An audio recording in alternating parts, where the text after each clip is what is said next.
From Bryan Singer, the director who successfully launched the X-Men, left when things got bad, came back after Matthew Vaughn fixed it, and sorta tied it all together, comes the next installment in the franchise. And it's bad again. X-Men Apocalypse. Strap in for the sequel to the sequel of the reboot prequel that continues the decade-hopping gimmick for no reason. Welcome to the 80s. As the timeline they more or less sorted out in the last movie completely craps the bed, featuring characters who haven't aged a day in 21 years, characters who have 10 years before they look like Patrick Stewart, and characters where they just said, fuck it, Hugh Jackman's gonna be in this thing whether it makes sense or not. But there's one thing this movie makes crystal clear. Deadpool is all Fox has left. I know, right? Forget what you know about the X-Men from the comics, animated series, or previous movies, because so did Bryan Singer, as Cyclops is a rebel for some reason. Psylocke is an evil bodyguard. Everything all right? I'm fine, Psylocke. Angel is a Russian cage fighter, and Mystique is the team leader. What? Wasn't she evil like one movie ago? Get out of my head, Charles! But hey, at least no one says Jubilee's name out loud. That's an X-Men movie tradition. Watch all your favorite X-Men gathered together in the background of another Mystique movie.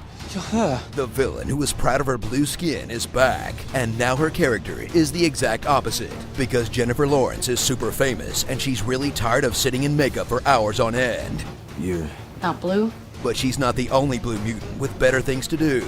Oscar Isaac's Apocalypse has arrived, and he looks terrible.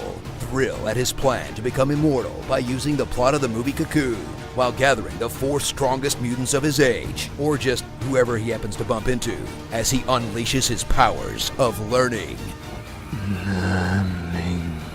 Disintegrating people with a single thought, and never using that power again. For a guy out to cleanse the world, you'd think he'd try that move more than once. Stop standing around and melt someone with your magic sand already! Ride along on this epic story of Apocalypse trying to conquer the world, and the X-Men trying to stop him. And, well, that's it. That's the whole plot right there.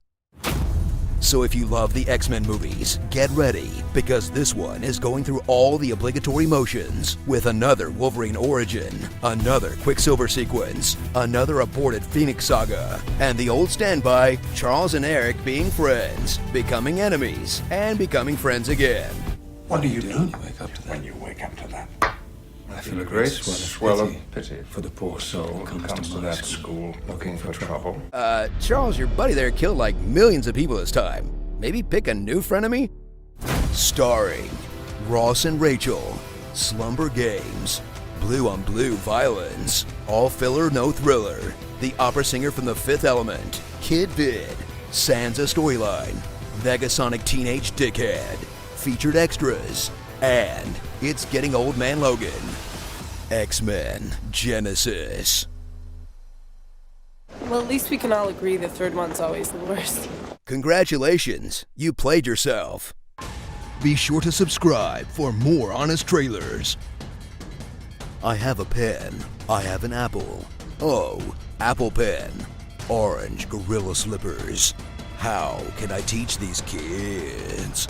That's no moon, it's the Death Star.